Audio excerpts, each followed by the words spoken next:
Hebreus, o Apocalipse de Paulo. Talvez você esteja se perguntando neste momento, mas o que é que tem a ver o livro de Apocalipse com o livro de Hebreus? Bom, estaremos começando hoje uma longa jornada onde avaliaremos o livro de Hebreus verso por verso, minuciosamente, meticulosamente, detidamente, buscando entender até mesmo nas entrelinhas a relevante mensagem que Deus tem para nós no livro de Hebreus. Hoje nós vamos avaliar, nesta primeira parte, o contexto histórico do livro de Hebreus, as circunstâncias que envolveram o período em que ele foi escrito, autor e muitos outros detalhes. E ao avaliarmos estes fragmentos de eventos, vamos perceber que existe uma íntima relação entre o livro de Hebreus e o livro do Apocalipse. Nós vamos perceber, na verdade, que o livro de Hebreus foi escrito em tipos e símbolos, justamente vaticinando os eventos que permearão o tempo do fim. Nós vamos perceber que o contexto mais amplo deste livro foi mencionado por Jesus em Mateus 24, quando ele fez o seu famoso sermão sobre a destruição de Jerusalém. A destruição de Jerusalém aconteceu no ano 70. Parte dos fragmentos proféticos que Jesus menciona no ano 70 cumpriram-se naquele mesmo ano. Entretanto, a maior parte da sua profecia cumprir-se-á no final dos tempos. Logo, da mesma maneira que o livro de Hebreus emergiu no cenário mundial perto do ano 70, trazendo esperança, trazendo alívio, trazendo direcionamento para o povo hebreu, o mesmo aplica-se aos nossos dias. Eu gostaria de te convidar nesse momento para esta empolgante aventura por este maravilhoso livro, pois devemos seguir os passos do nosso Salvador, que neste momento encontra-se no santuário celestial, na parte mais santa, no Santíssimo. O meu nome é Silverino Kiel e sou o fundador do IAG.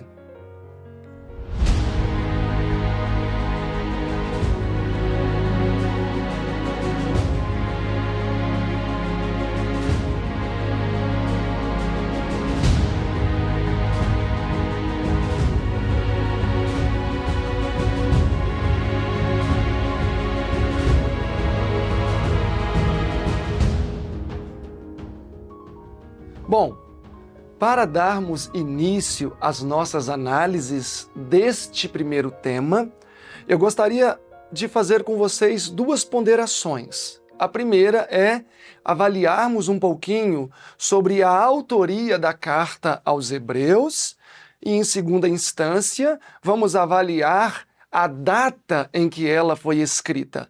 Estes dois pontos vão ser muito importantes para a maior relevância daquilo que nós vamos estar abordando no dia de hoje. E nós vamos conseguir apreciar com muito mais profundidade este tema, Hebreus, o Apocalipse de Paulo, quando entendermos quem foi o autor. Agora, é claro que eu já estou dando o spoiler, né? Que eu acredito que foi Paulo o autor de Hebreus e a data em que ela foi escrita, tá? Agora, por que é importante discutirmos sobre a autoria? Porque mesmo dentro do ciclo adventista, um pouco mais cético e fora do adventismo de modo geral, existe muita divergências quanto a quem foi o autor da carta aos Hebreus. Eu não quero aqui arrogar para mim como detentor da verdade. Por isso, simplesmente vou mencionar 10 pontos e vou deixar para a reflexão de cada um quanto à posição que você vai adotar da autoria da carta aos Hebreus. Ponto 1, eu gostaria de mencionar que o autor da carta aos Hebreus foi alguém muito familiarizado com os costumes, tradições, leis de todo o complexo sistema religioso judaico. Porque realmente o livro de Hebreus aborda com uma performance deslumbrante a economia judaica. Segundo ponto, alguém que conheceu de perto o ministério de Jesus, ou vivenciou as experiências de maneira ocular com Jesus, ou teve informações muito privilegiadas, justamente pelo fato de abordar de maneira tão profunda, não só o início, mas o desenvolvimento da obra de Jesus no céu. Ponto 3, alguém que fosse um erudito para conhecer bem a história dos hebreus desde sua gênesis. Ponto 4, alguém que havia aceito de maneira muito eloquente Jesus como seu Salvador e Messias prometido. Ponto 5, alguém que conhecia bem o mundo judaico e o mundo cristão de todo o Mediterrâneo, ou seja, dá para se perceber no livro de Hebreus que esta pessoa tinha uma desenvoltura muito notória no que diz respeito a cristianismo e judaísmo. Ponto 6, ou sexto ponto, alguém que amava muito a nação judaica a ponto de escrever esta tremenda carta de apelo. Ponto 7, alguém que estava familiarizado com Timóteo. Em Hebreus 13, 23, é feita uma curta menção a Timóteo. Então, esta pessoa, de alguma maneira, estava associada a Timóteo e tinha certa intimidade com ele. Ponto 8, alguém que conhecesse a Itália, pois ele escreveu esta carta desde esta cidade, como diz Hebreus 13, 24. Ponto 9, alguém que conhecia de perto a dureza de coração do povo judeu, porque ele elaborou uma tremenda obra de defesa do cristianismo, naturalmente tentando quebrar a dureza do coração do povo judeu. E o último ponto, 10º, para os adventistas, já não vai restar dúvidas, porque a senhora White deixa muito claro quem foi o autor do livro aos Hebreus. E a meditação matinal nos lugares celestiais, 268, diz: o que semelhante fé tem poder para fazer é-nos dito por Paulo em sua carta aos Hebreus. Ela reafirma esta mesma ideia no livro Conselhos sobre Saúde, páginas 70, 87, 88. E também no livro O Grande Conflito, na página 347, 411 e a página 413. Então, como nós acreditamos no dom profético de Ellen White, para mim já basta esta afirmação de que Paulo, de fato, foi o autor da carta aos Hebreus. Ok? Só tendo esta informação em mente, já vai nos nortear muito quanto ao ano da escrita. Certamente, esta carta foi escrita após o ano 60 e, naturalmente, antes do ano 70. E daqui a pouco nós vamos ir enxugando até chegar a uma data precisa em que esta carta foi escrita. Vamos avançar aqui, o ano em que a carta foi escrita, ok? Em Atos 28:30 é mencionado que Paulo permaneceu 2 anos preso em Roma. Esta prisão de Paulo em Roma foi o resultado de sua precipitada ida para Jerusalém, onde ele foi capturado no templo. Atos capítulo 21, 22 vai descrever esta ideia. Enviado a Cesareia, permanece 2 anos em Cesareia. Atos 25, ele apela para César. Atos 26, ele faz uma eloquente defesa diante de Agripa. Atos 27, ele é enviado para Roma no ano 61, onde permanece 2 anos encarcerado. Desta primeira prisão, Paulo sai, então, por algum período do ano 63 e fica em liberdade um tempo, ok? Então, esta carta certamente foi escrita depois do ano 63, que foi o período de liberdade do apóstolo, e antes do ano 70. O segundo ponto que eu quero destacar é, justamente o que eu já disse, ela só pode ter sido escrita antes do ano 70, porque o próprio livro de Hebreus retrata em muitos lugares que o templo ainda estava de pé. Olha, por exemplo, Hebreus 8:4. Ora, se ele estivesse na terra, se referindo a Jesus, já tinha sido morto, nem tampouco sacerdote seria, havendo ainda sacerdotes que oferecessem dons segundo a lei. Nós sabemos que o templo foi destruído no ano 70. Se o autor de Hebreus faz referência ao ministério dos sacerdotes e os sacrifícios que eram feitos, naturalmente o templo ainda estava de pé. Hebreus 8:13 segue dizendo: Dizendo nova aliança, envelheceu a primeira. Ora, o que foi tornado velho e se envelheceu, perto está de se acabar. Aqui lança a ideia de que perto está para se acabar, mas que ainda atuava. Hebreus 9, 7 e 8, segue dizendo: mas no segundo, só o sumo sacerdote, uma vez no ano, não sem sangue, que oferecia por si mesmo e pelas culpas do povo, dando nisto a entender o Espírito Santo que ainda o caminho do santuário estava descoberto, enquanto se conservava em pé o primeiro tabernáculo. Então, naturalmente, enfatizando a ideia de que o tabernáculo ainda estava de pé. E o último texto para esse ponto 2, Hebreus 10, 9. Então disse: eis que venho para fazer, ó Deus, a tua vontade. Tira o primeiro para estabelecer o segundo. Então, naturalmente, este ponto 2 indica que esta carta foi certamente escrita antes do ano 70, pelo fato de no ano 70 acontecer a destruição do templo, e aqui o próprio autor menciona em repetidos textos o templo em vigência. Eu quero avançar com você agora para o ponto 3, ok? Paulo sofre uma segunda prisão, tá? E aqui em Hebreus, eu quero reler esse texto, né? Eu fiz menção a ele, mas eu quero ler esse texto aqui de Hebreus 13. Vamos usar muita Bíblia, tá? Hebreus 13, verso 24. Saudai a todos os vossos chefes e a todos os santos. Os da Itália vos saúdam.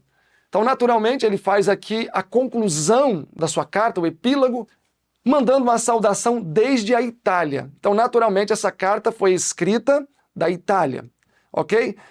Se Paulo foi preso no ano 61 e liberto no ano 63, porque Atos 28, 30 fala que ele permaneceu 2 anos preso, naturalmente a carta também foi escrita depois desse momento, ok? O livro Atos dos Apóstolos, da senhora White, no capítulo 46, fala sobre a libertação de Paulo desta primeira prisão, e a propósito, para essa palestra de hoje e a próxima palestra, o livro base foi esse livro aqui, tá?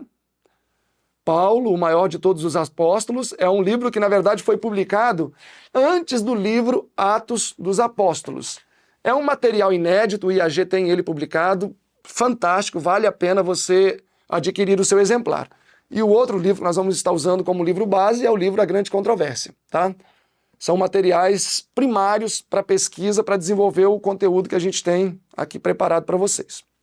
Ok? Então vamos avançar aqui para o ponto 3. Nós estamos no tópico identificando de maneira mais próxima possível a data em que esta carta foi escrita. Ok?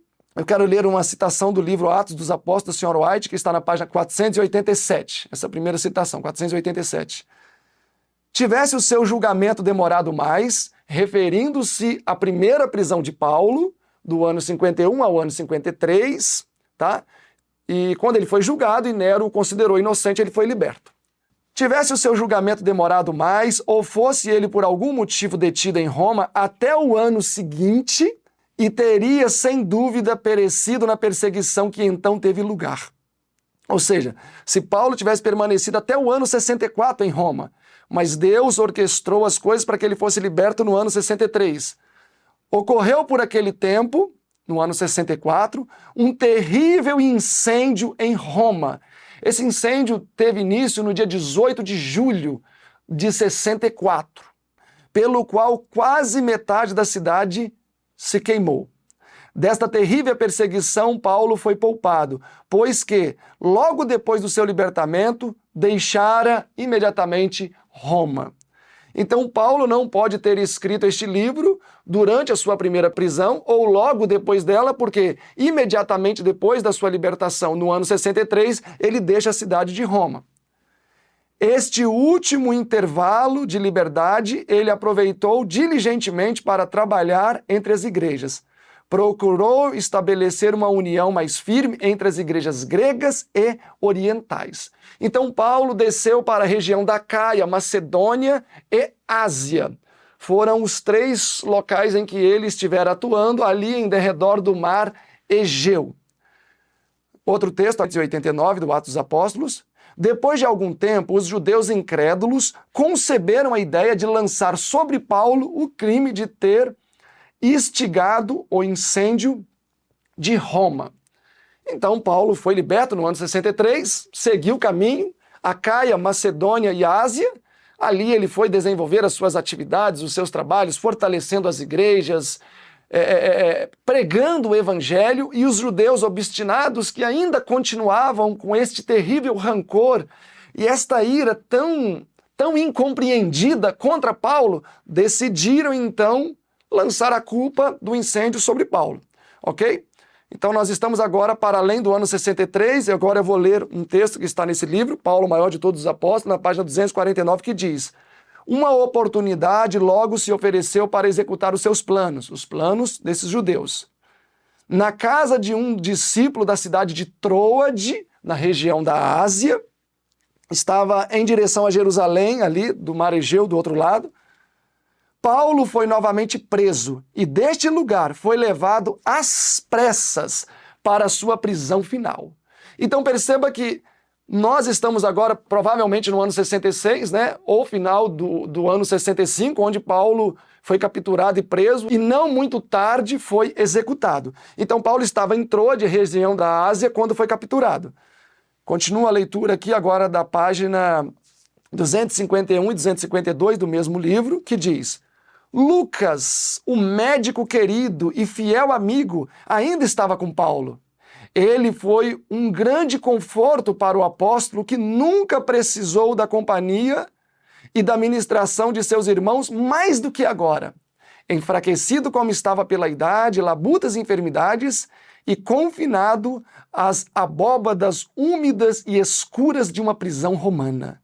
E como ele dependia da ajuda de um escrivão, os serviços de Lucas foram de grande valor, permitindo-lhe ainda comunicar-se com seus irmãos e com o mundo exterior. Paulo, maior de todos os apóstolos, 251, 252. Então vamos só resumir este ponto aqui, o ponto terceiro. Paulo sai da prisão no ano 63, de sua primeira prisão, avança para Acaia, Macedônia e Ásia, trabalhando com estas igrejas. Os judeus lançam a culpa em Paulo sobre o incêndio que aconteceu em Roma lá no ano 64, no mês de julho de 64, a partir do dia 18. E então, mais tarde, com certeza, o segundo semestre do ano 65 ou o primeiro semestre do ano 66, não se tem como precisar, o objetivo desses judeus duros, obstinados, foi alcançado. Paulo, na casa de um discípulo lá em Troade, foi capturado, levado imediatamente às pressas para Roma, onde ficou encarcerado, na prisão Mamertina, uma prisão conífera, e era horrível, era um local horrível. E Lucas permaneceu com ele, e o próprio texto diz que Lucas foi o escrivão dele nesse período, e desta maneira ele comunicava-se com o mundo exterior, ok?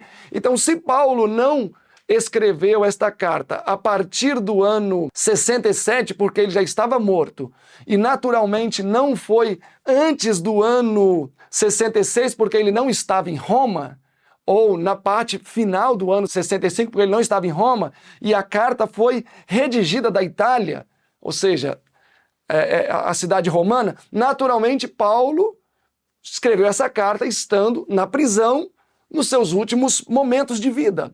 Certamente Lucas foi o redator dessa carta e Paulo, naturalmente, o seu autor, ok? Então nós podemos definir dessa maneira. Inclusive Pedro estava preso nesse período também, né? O livro Paulo, o maior dos apóstolos, falam que eles até compartilharam por um tempo a prisão. Talvez não na mesma cela, mas foram martirizados em um mesmo período. Pedro, nesse momento, pede para ser crucificado de cabeça para baixo, porque não achava-se digno de ser crucificado como seu salvador, e Paulo, por ser um cidadão romano, teve, se é que eu posso dizer que isso é um privilégio, né, mas teve o privilégio de ser decapitado, uma morte muito mais rápida, e não pôde ser submetido a torturas, ok? Então, resumindo as ideias, esta carta foi escrita na parte final do ano 65 ou na parte inicial do ano 66, antes da morte do apóstolo. Para agora avançarmos de bico no nosso tema proposto para hoje, né, que Hebreus, o Apocalipse de Paulo, eu quero ler 2 textos bíblicos para... Esses textos eu vou reler na próxima palestra, para poder ambientalizar aqui a nossa mente. Eclesiastes 1:9 diz: o que foi, isto é o que há de ser, e o que se fez, isso se fará. De modo que não há nada de novo debaixo do sol. A ideia é repetida em Eclesiastes 3:15, que diz: o que foi é, o que é já foi, e o que há de ser também já foi, e Deus pede conta das coisas que se passou. Por que eu leio esses textos aqui? É porque nós vamos perceber que a Bíblia apresenta uma repetição de histórias, como diz o livro Mensagens Escolhidas, volume 3, página 339, e muitos outros textos da Sra. White, em que aquilo que foi escrito no passado, na verdade, com mais vigor, se aplica aos nossos dias do que aos dias passados. Ok? Eu quero avançar com vocês aqui para abstrairmos alguns elementos importantes da destruição de Jerusalém. Jesus fez esse sermão que está registrado em Mateus 24, Marcos 13 e Lucas 21, tá? João não menciona esse sermão, ok? Eu gostaria de falar com vocês sobre o primeiro cerco que aconteceu, e o objetivo deste estudo e o próximo é falarmos sobre os dois cercos que aconteceram lá nos dias dos judeus, por volta da metade do ano 66, o primeiro cerco, no ano 70, o segundo cerco, culminando na destruição de Jerusalém. Na nossa segunda palestra, nós vamos estudar estes mesmos cercos, mas trazendo agora para os nossos dias. Quando é que foi o primeiro cerco? E quando foi o segundo? Ou quando será o primeiro cerco? Ou quando será o segundo cerco? Já aconteceram? Não aconteceram? É o que nós vamos avaliar no estudo 2, quando trazermos toda a bagagem de conteúdo que avaliamos nesse estudo 1, ok? Bom, o primeiro cerco aconteceu no ano 66 por Caio Sestio Galo. Ele era um general romano e o imperador neste período era Nero. Nero viria a morrer 1 ano e meio depois, no ano 68. Na verdade, ele cometeu suicídio. O grande conflito, na página 31, diz que este primeiro cerco aconteceu quando celebrava-se a festa dos tabernáculos. Esta festa era muito frequentada porque era uma das 3 festas principais, né? A Páscoa, as primícias e a festa dos tabernáculos, onde se exigia a reunião de todos os judeus em Jerusalém. Então, realmente, Jerusalém estava com os seus muros transbordando de pessoas. E houve, então, este primeiro cerco. Em seu sermão, Jesus salientou vários elementos que os judeus deveriam prestar atenção a fim de estarem precavidos quando a sua profecia viesse a se cumprir. Tá? Então eu gostaria de ler para vocês aqui vários sinais. Eu vou estar lendo do livro O Grande Conflito. O primeiro fragmento, Grande Conflito 29, diz: apareceram sinais e prodígios prenunciando desastre e condenação. Ao meio da noite, uma sobrenatural luz resplandeceu sobre o templo e o altar. Texto 2, Grande Conflito 29. Sobre as nuvens, ao pôr do sol, desenhavam-se carros e homens de guerra, reunindo-se para as batalhas. Tudo isso os judeus viam, eram sinais sobrenaturais, Deus tentando advertir o povo. Ponto 3. Os sacerdotes que ministravam à noite no santuário aterrorizavam-se com misteriosos ruídos e sons. E a terra muitas vezes tremia e ouvia-se multidões de vozes clamando: partamos daqui, partamos daqui. Tudo isto eram vozes sobrenaturais. Na verdade, nós sabemos que eram os anjos de Deus transpirando um eloquente desejo de salvar aquela nação. Grande Conflito 29 e 30 diz: a grande porta oriental, tão pesada que dificilmente podia ser fechada por uns 20 homens, e que se achava segura por imensas barras de ferro fixadas profundamente no pavimento de pedra sólida, abria-se sozinha à meia-noite, independentemente de qualquer auxílio humano. Era para ser aterrorizador isso está acontecendo. Mas o povo judeu estava tão endurecido, tão obstinado, que ignoravam estes sinais. Quinto texto, Grande Conflito, página 30, diz: durante 7 anos um homem esteve a subir e descer as ruas de Jerusalém, declarando as desgraças que deveriam sobrevir à cidade. De dia e de noite ele cantava funebremente. Uma voz do Oriente, uma voz do Ocidente, uma voz dos quatro cantos da terra, uma voz contra Jerusalém e contra o templo, uma voz contra os noivos e contra as noivas, uma voz contra o povo. E este homem era capturado, agredido, e quando ele era libertado, novamente ele voltava à sua peregrinação. E isso perdurou por 7 anos. E o sexto ponto foi a eloquente advertência que eclodiu do livro de Hebreus quanto à necessidade de abandonar Jerusalém. Paulo mesmo diz no capítulo 13, verso 13, saiamos para fora do arraial levando o seu vitupério, ou seja, estimulando o povo judeu a abandonar Jerusalém. Mas nós sabemos que isso não aconteceu. Mateus 24, 15 e Marcos 13, 14 talvez são as duas declarações mais claras que Jesus pôde fazer, que eles deveriam observar a profecia de Daniel 9, 26 e 27. Quando os gentios pisarem na Terra Santa, Jesus disse, como declarou o profeta Daniel, é sinal de fuga, é sinal de fuga. Olha esse texto aqui de Lucas, mas também se repete em Mateus e também se repete em Marcos, mas Lucas 21 diz...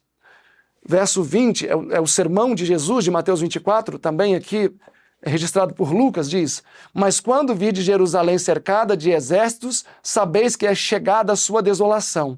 Então, verso 21, os que estiverem na Judéia, fujam para os montes, os que estiverem no meio dela, saiam, e os que estiverem no campo, não entrem mais nela, pois serão dias de vingança.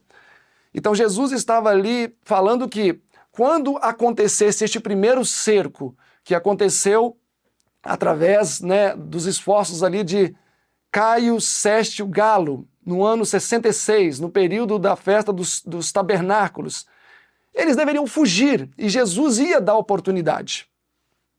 Olha só, o grande conflito, página 26, diz o seguinte, quando os símbolos idolátricos dos romanos fossem erguidos em Terra Santa, a qual ia um pouco além dos muros da cidade, ou seja, justamente onde aconteceu o acampamento dos romanos, ali com Sestio.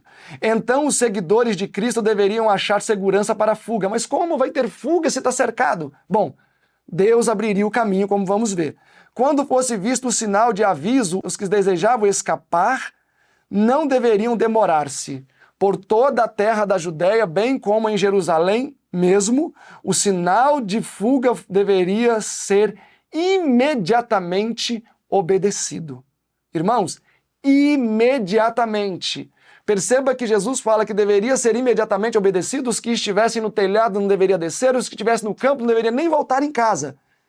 Mas a destruição só veio 3 anos e meio depois. A ideia do texto é lacônica, objetiva, sucinta, mas temos um período de 3 anos e meio entre o cerco e a destruição de Jerusalém, aqui em Lucas 21. Grande conflito, página 30 diz, depois que os romanos, sob Sestio, cercaram a cidade, inesperadamente abandonaram o cerco, quando tudo parecia favorável a um ataque imediato, à mão de Deus. Os sitiados, perdendo a esperança de poder resistir, estavam a ponto de se entregar. Eles viam que não teriam o que fazer, quando o general romano retirou suas forças sem a menor razão aparente para isso. Entretanto, a misericordiosa providência de Deus estava dirigindo os acontecimentos para o bem de seu próprio povo. Ou seja, foi Deus que dispersou este primeiro cerco para que os discípulos fiéis identificassem o sinal e tivessem, assim, o ensejo perfeito para efetuar a sua fuga. Página 30 do Grande Conflito. O sinal prometido fora dado aos cristãos expectantes. E agora se proporcionou a todos a oportunidade para obedecer ao aviso do Salvador. Jesus não nos deixa sem o devido aviso. Ele faz o alerta. Muitas vezes é que, como povo de Deus, estamos com os nossos olhos cerrados, com tapa-olhos, e não conseguimos ver. Olha que tremendo. Grande Conflito, página 30, seguindo. Nenhum cristão pereceu na destruição de Jerusalém. Cristo fizera a seus discípulos o aviso, e todos os que creram em suas palavras aguardavam o sinal prometido, eles estavam esperando. Quando virdes Jerusalém cercada de exércitos, disse Jesus, sabei que é chegada a sua desolação. Então os que estiverem na Judéia fujam para os montes, e os que estiverem no meio da cidade saiam. Amados, eu quero que vocês percebam que todos aqueles que foram fiéis às orientações que Jesus deu, aos seus sinais, ninguém pereceu. Entretanto, é triste perceber que a calamidade acabou sendo reconhecida como uma bênção. Olha o grande conflito, página 31, que loucura. As forças judaicas perseguiram Céstio e o seu exército. Caíram sobre a sua retaguarda com tal ferocidade que o ameaçaram até mesmo da destruição total. Ou seja, quando Céstio avançou abandonando o cerco, os judeus foram atrás. Foi com grande dificuldade que os romanos conseguiram fugir. Os judeus escaparam quase sem perdas e com os seus despojos voltaram em triunfo para Jerusalém. No entanto, este êxito aparente apenas lhes acarretou males. Inspirou-lhes aquele espírito de pertinaz resistência aos romanos, que celeremente trouxe indescritível desgraça sobre a cidade sentenciada. Ou seja, ao invés deles perceberem que era a mão de Deus dirigindo os eventos e fugirem e abandonarem a cidade porque o cerco novamente iria acontecer, permaneceram tranquilos e calmos, achando que agora sim a nação iria prosperar e florescer. É como um tsunami. Eu me recordo que o tsunami que aconteceu em 2002 ou 2004, eu não estou certo da data, veio uma onda que varreu muitas cidades costeiras. E ali muitas pessoas sobreviveram e em algum momento tentaram ali talvez recuperar algum bem, recuperar alguma coisa. E sem o menor aviso veio uma segunda onda, maior do que a primeira, e varreu tudo aquilo que não havia varrido na primeira onda. Então o objetivo de Deus ao dispersar Céstio foi justamente abrir uma oportunidade para que os judeus escapassem. Entretanto, como muitas vezes nós mal interpretamos a vontade de Deus para a nossa vida, muitas vezes o Senhor abre o caminho pelo Mar Vermelho e nós, ignorantemente, não conseguimos nem perceber a providência de Deus a nos conduzir. Infelizmente, abril do ano 70 chega, período da Páscoa. Mais de 1 milhão de judeus agora fervilhavam dentro dos muros de Jerusalém. E o general Tito, e o imperador agora era o seu pai, Vespasiano, fazem um cerco. Entretanto, para os judeus que permaneceram em Jerusalém, já era tarde demais. Todos aqueles que aceitaram as orientações de Jesus haviam escapado, e os que permaneceram na cidade, infelizmente, encontraram um fim trágico. Em abril do ano 70, Tito posiciona suas tropas, 4 guarnições, no entorno da cidade de Jerusalém, e impediu a entrada de alimento, com o intuito de fragilizar as forças dos judeus. E o seu plano foi coroado com grande êxito, pois em pouco tempo a fome urdia nos corações daqueles que estavam cercados dentro dos muros. Os que se arriscavam a sair à periferia do muro para colher mesmo erva para saciar a sua fome eram capturados e crucificados, de maneira que não se podia nem passar sem ter que ficar de lado para se esquivar da quantidade de cruzes que haviam sido erigidas no entorno da cidade de Jerusalém. Eu quero ler para vocês alguns relatos inspirados sobre este fatídico evento. Grande Conflito 31 diz: terríveis foram as calamidades que caíram sobre Jerusalém quando o cerco foi reassumido por Tito. A cidade foi assaltada na ocasião da Páscoa, quando milhões, ou seja, pelo menos mais de 2, de judeus estavam reunidos dentro dos seus muros. Continuando a leitura agora da página 32, que diz, do Grande Conflito: milhares pereceram pela fome, peste, doenças. A afeição natural parecia ter desaparecido.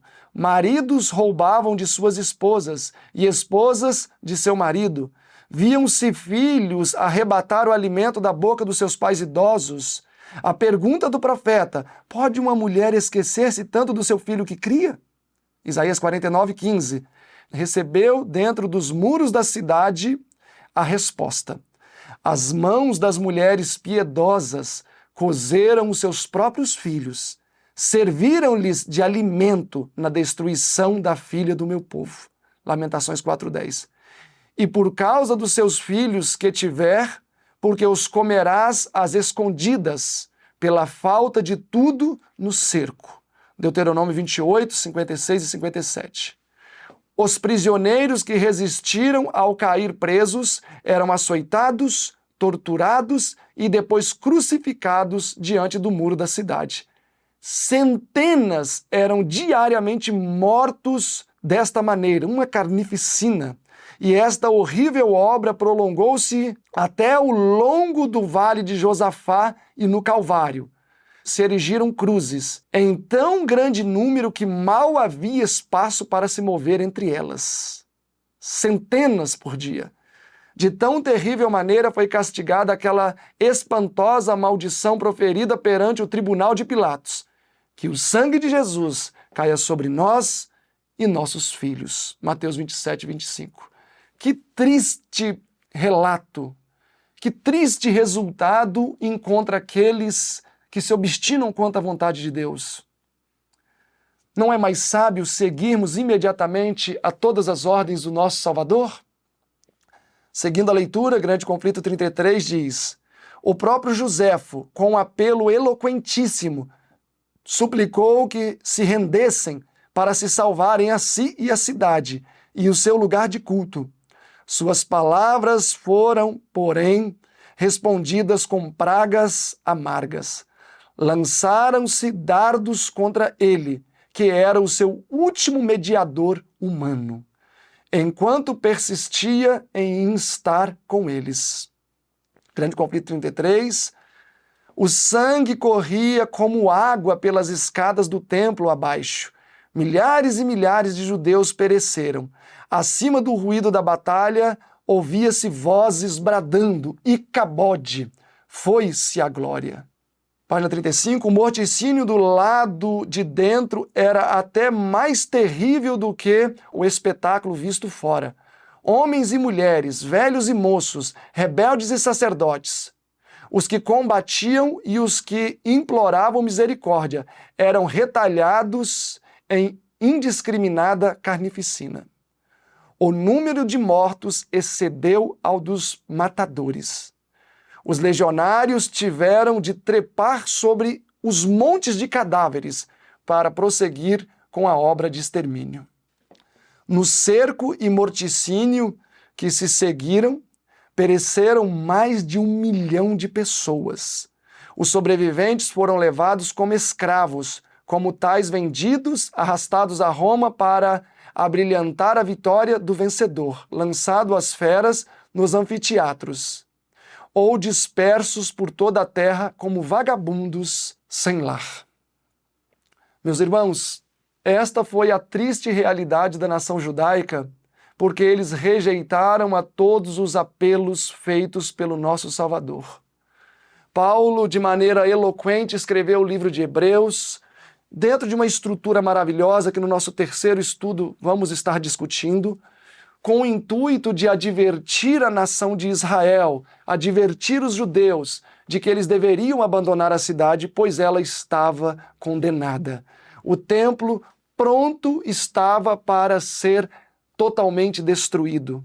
Jesus mencionou vários sinais em Mateus 24, Marcos 13, Lucas 21, Lucas 17 também. Entretanto, todos foram ignorados. Não bastasse esses sinais, outros sinais, como nós já lemos aqui, imagina o céu, as nuvens formavam batalhas, sons misteriosos, vozes misteriosas dizendo: fujamos desta cidade, fujamos desta cidade. Os judeus estavam tão agarrados ao templo e à sua doxologia, à sua forma de culto, que não estavam tendo condição nem de ouvir os mais claros apelos do Espírito Santo, como Paulo menciona em Hebreus 3. É triste dizer isso, mas eu acredito que nós não estamos em uma condição mais favorável. Nós vamos perceber no nosso estudo número 2 que mais apelos Deus tem feito hoje do que fez nos dias de Israel. E todos estes apelos têm sido terrivelmente ignorados.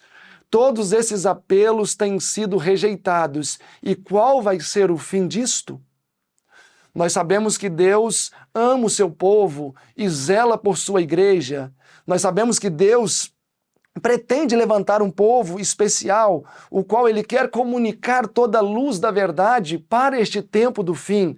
Entretanto, este povo não pode ser um povo rebelde, um povo de dura cerviz, como diz Estevão em seu sermão em Atos 7. Não perca a parte 2 do nosso estudo dentro deste mesmo tema, Hebreus, o Apocalipse de Paulo, pois nós vamos abordar agora estes 2 cercos, não dentro da perspectiva judaica lá atrás. Nós vamos ver que existem textos claríssimos mostrando que esta mesma trajetória há de se repetir agora nos últimos dias. É de suma importância que conheçamos bem de perto de que maneira vai funcionar a dinâmica dos últimos dias. Quando foi o primeiro cerco? Quando será o segundo cerco? Quais sinais ou evidências Deus nos deixou para que não recorramos na mesma sorte de Jerusalém no ano 70 e assim sejamos achados devorando a carne dos nossos próprios filhos? Bom, o nosso próprio estudo vai ser revelador e você não pode perder. Eu agradeço a você pelo seu carinho, pela oportunidade que vocês uma vez mais nos brinda em termos acesso aos seus lares. Gostaria de sugerir que vocês podem aproveitar este seminário. É um seminário, sim, é um estudo para poder estar discutindo em grupos, talvez na sua igreja, nos seus grupos de estudos, com os seus familiares, talvez até fazer esse seminário em família, pois certamente nós vamos ver pelo livro de Hebreus as digitais de um Deus que aproxima.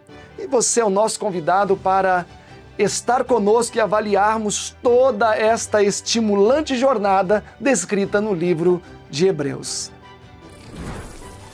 IAG, juntos avançaremos.